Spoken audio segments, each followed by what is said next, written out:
இங்கே தேமுதிக தலைவர் விஜயகாந்த் அவர்களுடைய சமாதியை ஒரு கோவிலாகவே பாவித்தார்கள், மக்கள் பாவித்துக் கொண்டிருக்கிறார்கள்.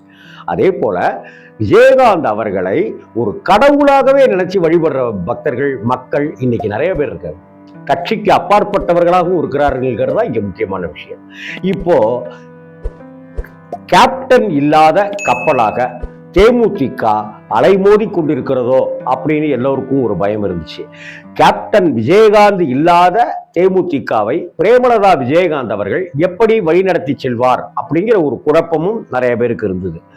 கடந்த காலங்களில் சட்டமன்ற தேர்தல், பாராளுமன்ற தேர்தல், அவங்களோட கூட்டணி இவங்களோட கூட்டணின்னு வைத்து வெற்றியை சுவைக்காத நிலையில இந்த 2026 சட்டமன்ற தேர்தல் அப்படிங்கிறது பிரேமலதா விஜயகாந்த் அவர்களுக்கு வாழ்க்கையில வரக்கூடிய முதல் எக்ஸாம் அப்படின்னு தான் சொல்லணும். ஏன்னா